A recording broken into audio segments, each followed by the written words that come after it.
Araber. Oh ja, Kopi. Kom met die paddenstoel.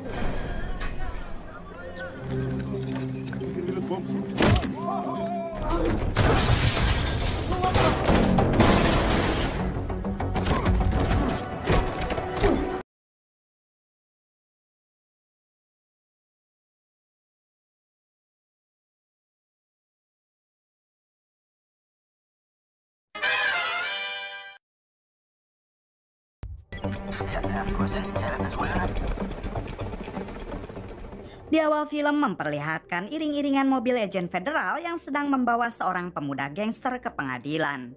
Diketahui pemuda gangster tersebut akan menguak semua kejahatan kelompoknya sendiri. Sesampainya di dekat gedung pengadilan, terlihat ketua agen federal bernama Helen terus menjaga pemuda tersebut. Namun tak berselang lama, tiba-tiba si pemuda gangster itu dihabisi entah oleh siapa.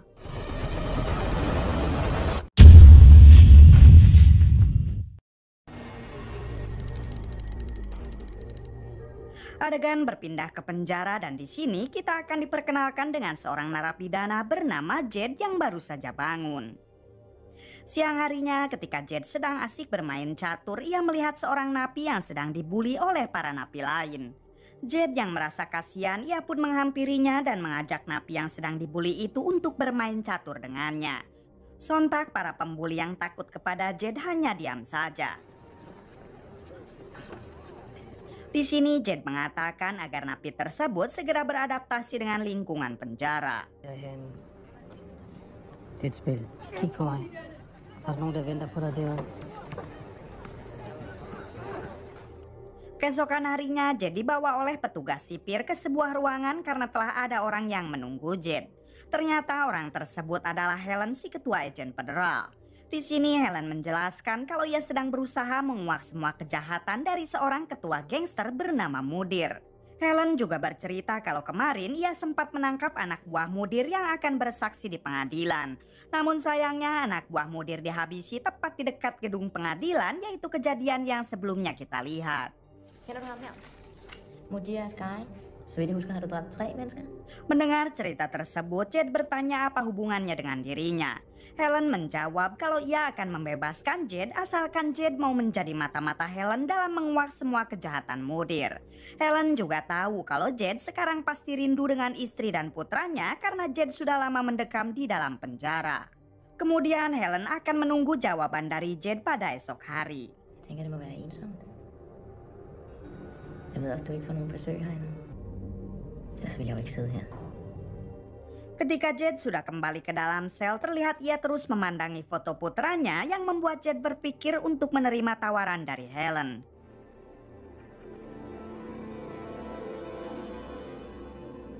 Keesokan harinya Helen kembali menemui Jed dan bertanya apakah Jed bersedia atau tidak. Jed menjawab bersedia. Kemudian Helen menjelaskan kalau sebelum Jed dibebaskan dari penjara ini, ia harus menarik dulu perhatian dari seseorang bernama Adil. Karena dari Adila, Jed nantinya bisa bergabung dengan kelompok gangster yang dipimpin oleh Mudir. Diketahui Adila adalah salah satu tangan kanan Mudir yang juga mendekam di penjara ini. Det kommer til at se fuldstændig legitimt ud. Jeg vil bare have mit liv tilbage. Kemudian saat di lapangan penjara, Jed berpikir bagaimana cara ia menarik perhatian Adil. Hingga pada akhirnya Jed nekat menghajar pria yang merupakan anak buah Adil. Dengan segera petugas sipir menghentikan Jed dan memasukkannya ke sel isolasi.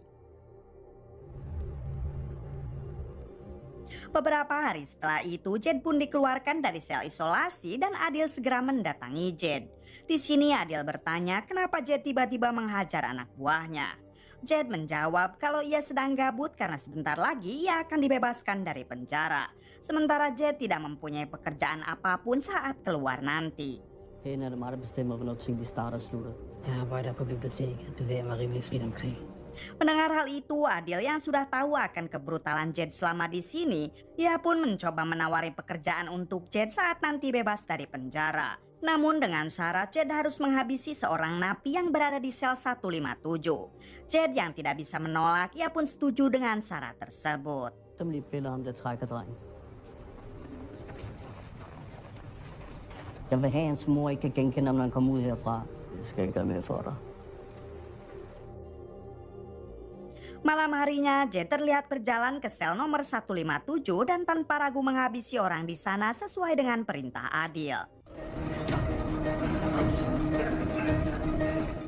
Semenjak saat itu, Jed sekarang terus bergaul dengan kelompok Adil dan tunduk kepada semua perintahnya. Singkat cerita, Jed akhirnya dibebaskan dari penjara dan nanti malam ada orang suruhan Adil yang akan menjemput Jed.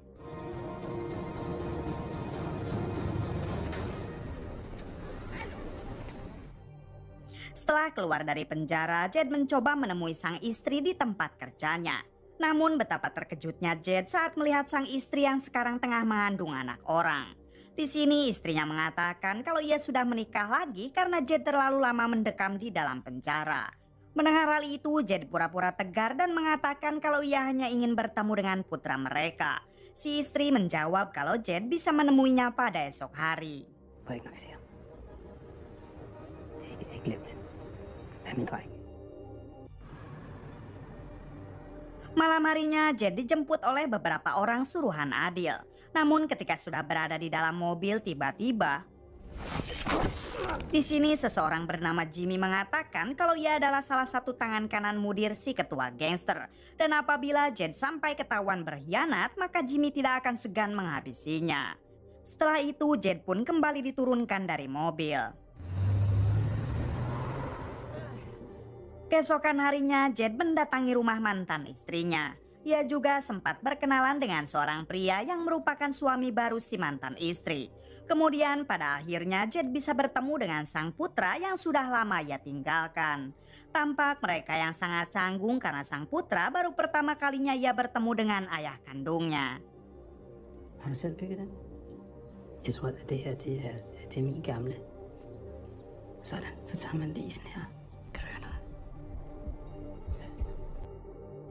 Setelah itu, Jed pergi ke galeri seni untuk kembali bertemu dengan Helen, si ketua agen federal.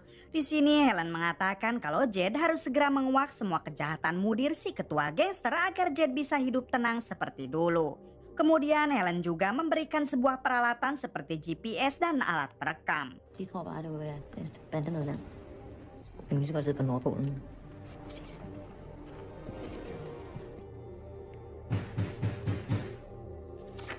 Malam harinya saat Jed sedang berada di apartemen, tiba-tiba ia didatangi oleh Jimmy si tangan kanan yang meminta Jed agar segera ikut dengan mereka. Ketika naik ke dalam mobil, Jed langsung dipasangkan penutup kepala dan pergi ke suatu tempat.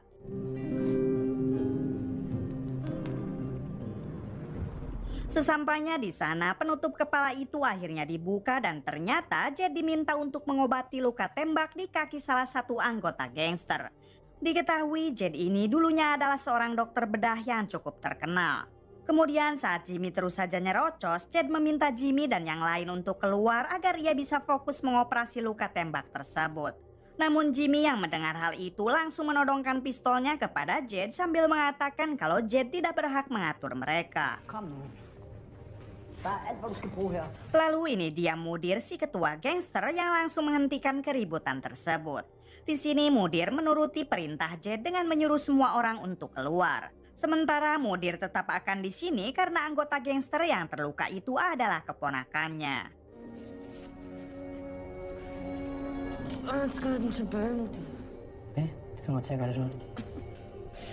Dengan pengalamannya sebagai dokter, Jed akhirnya berhasil mengeluarkan peluru di kaki keponakannya mudir.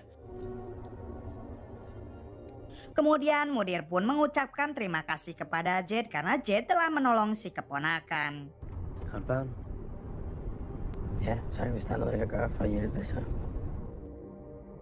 Beberapa hari setelah itu memperlihatkan kelompok mudir termasuk Jed yang sedang mendatangi kelompok gangster lain. Diketahui kelompok gangster lain itu dipimpin oleh seorang pria bernama Boba, ini orangnya. Di sini mudir bertanya kepada Boba apakah kelompok Boba ingin memulai perang dengannya. Boba menjawab kalau ia hanya ingin berbisnis dan sebaiknya mereka mengurus bisnis masing-masing tanpa ada yang mengganggu. Boba juga meminta maaf karena sebelumnya ia telah menembak kaki keponakan mudir. Hal itu terjadi karena keponakan mudirlah yang ingin menembaknya duluan. Mendengar hal tersebut, akhirnya Mudir menyuruh Boba untuk berbisnis di sebelah timur namun tetap harus membayar pajak kepada dirinya.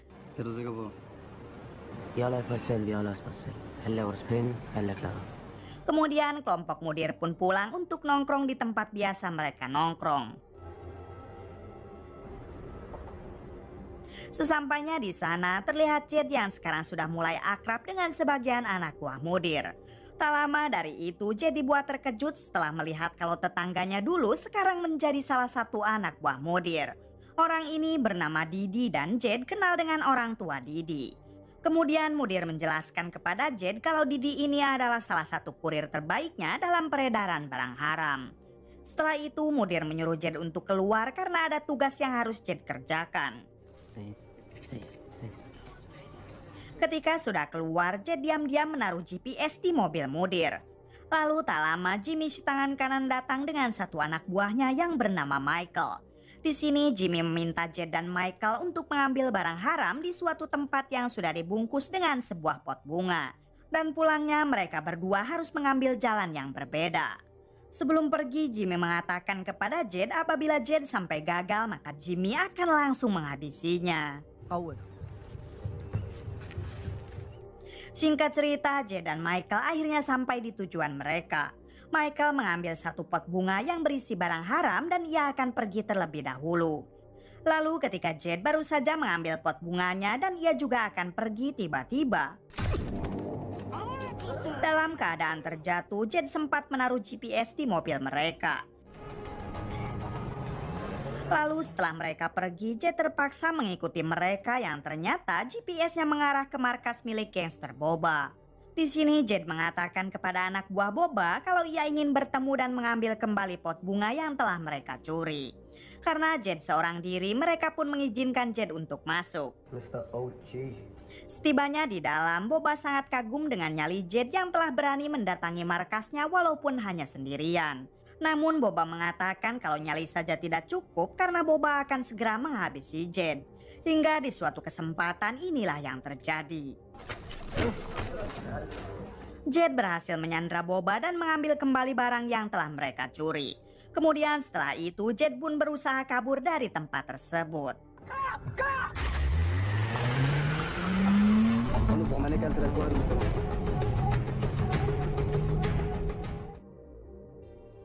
Singkat cerita, Jed kembali ke markas Mudir. Di sini Jed menjelaskan kalau ia terlambat datang karena barang yang seharusnya ia bawa sempat dirampok oleh kelompok Boba. Mendengar hal itu, Mudir tidak langsung percaya dan Jed harus bisa membuktikannya. Jed dengan segera mengeluarkan sebuah pistol milik Boba yang sebelumnya ia rampas.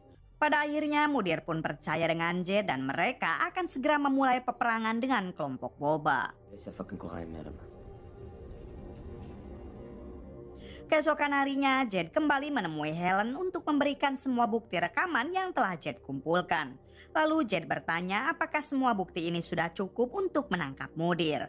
Helen menjawab belum dan Jed harus terus menjadi mata-matanya sampai ia berhasil meringkus Mudir. Men det er jo ikke helt fortællingen om dig, vel? Altså, du gør det skide godt, Said. Setelah itu, ketika Jed hendak pulang ke apartemen, tak sengaja ia bertemu dengan Didi yang merupakan tetangganya dulu. Di sini Jed kesal kepada Didi yang sekarang malah menjadi bagian dari kelompok gangster. Jed meminta Didi untuk segera keluar dari gangster apabila ada kesempatan. Kemudian Didi meminta tolong kepada Jed karena barang haram yang sedang ia edarkan malah tidak dibayar oleh konsumennya.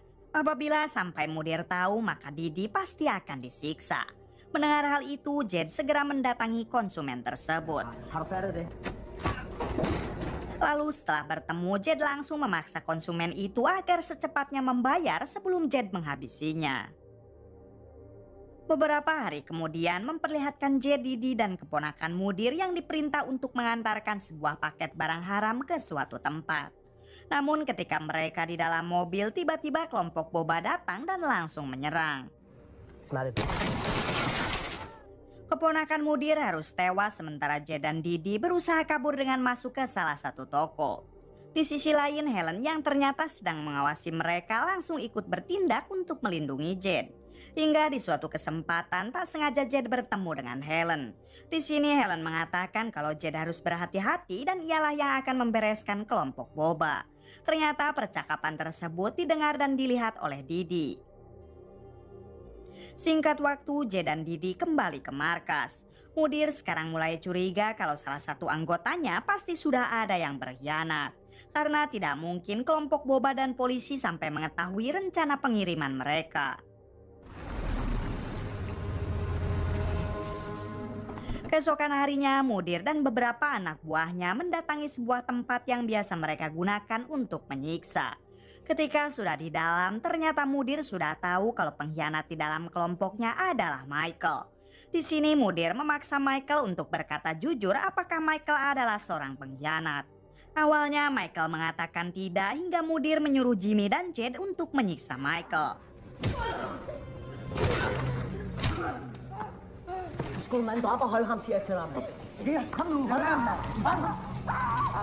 Setelah mendapatkan banyak siksaan, akhirnya Michael mengaku kalau ialah yang sudah membocorkan informasi mengenai pengiriman barang haram kepada kelompok boba. Michael terpaksa melakukan hal itu karena kelompok boba sudah mengancam ibunya. Kemudian Mudir kembali bertanya apakah Michael yang sudah menaruh GPS di mobil Mudir serta bersekongkol dengan polisi. Michael tidak mengaku dan bersumpah kalau ia tidak pernah melakukan hal tersebut. Namun karena Mudir tidak percaya, pada akhirnya Michael pun segera dihabisi. Mudir, alham, Mudir, oh mana Setelah itu Jed pergi menemui Helen untuk kembali memberikan bukti rekaman suara yang sudah ia dapatkan. Jed juga bercerita kalau Mudir sedang akan merekrut para pemuda untuk dijadikan anak buahnya. Untuk itu Jed meminta Helen agar segera menangkap Mudir sekarang juga. Dan ditambah ia yakin sebentar lagi penyamaran Jed akan segera terbongkar. Mendengar hal itu Helen tetap menyuruh Jed untuk bertahan sampai di mana waktu yang tepat ia pasti akan meringkus Mudir.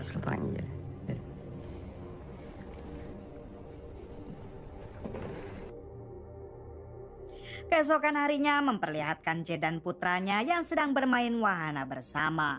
Ternyata sekarang Jed sudah mulai dekat dengan putranya tersebut.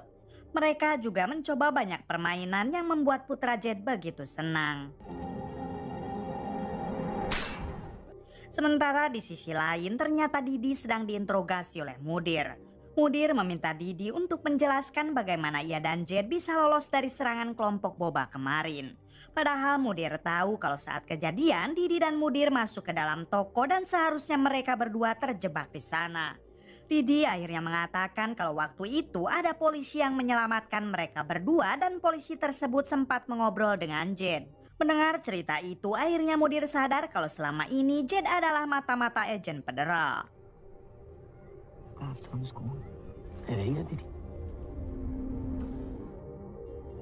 Adegan berpindah ke Jed dan putranya yang baru saja hendak pulang.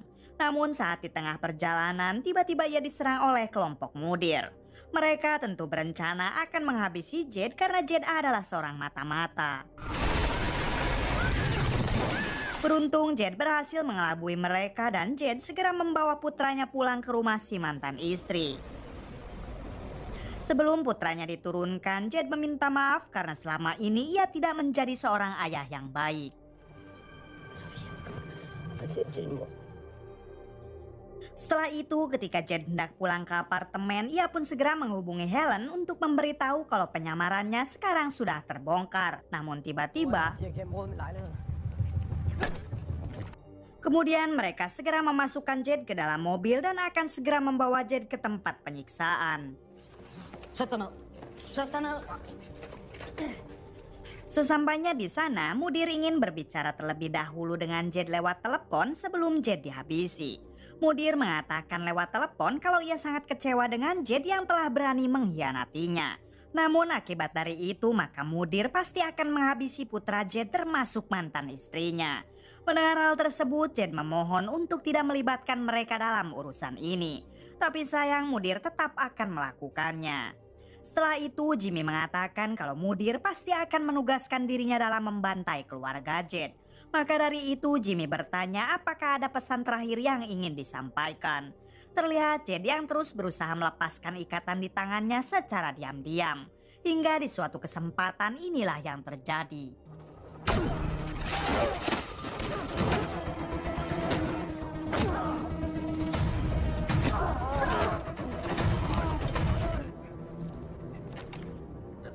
Pada akhirnya Jed berhasil menghabisi Jimmy. Kemudian Jed bergegas pergi ke markas Mudir untuk membantai semua orang yang ada di sana. Sesampainya di markas, Jed langsung menghabisi satu orang yang ada di luar. Lalu ia masuk ke dalam dan kembali menghabisi semua anak buah Mudir. Ketika Jed sampai di ruangan atas, ternyata Mudir tidak ada di sana dan Jed hanya bertemu dengan segerombolan remaja yang baru saja direkrut Mudir untuk menjadi anak buahnya. Di sini Jed merampas pistol mereka lalu menyuruh mereka untuk segera pulang termasuk Didi. Hingga setelah para remaja itu pergi, tiba-tiba Mudir muncul dan sempat menembak kaki Jed. Hingga ketika Mudir akan benar-benar menghabisinya, ternyata Didi kembali sambil menodongkan pistol ke arah Mudir. Didi sekarang sadar kalau ia telah masuk ke jalan yang salah. Lalu bersamaan dengan itu tiba-tiba pada akhirnya Mudir koit di tangan Jed. Setelah kejadian itu, Jed meminta Didi untuk berjanji kalau Didi jangan sampai pernah lagi masuk ke dunia gangster.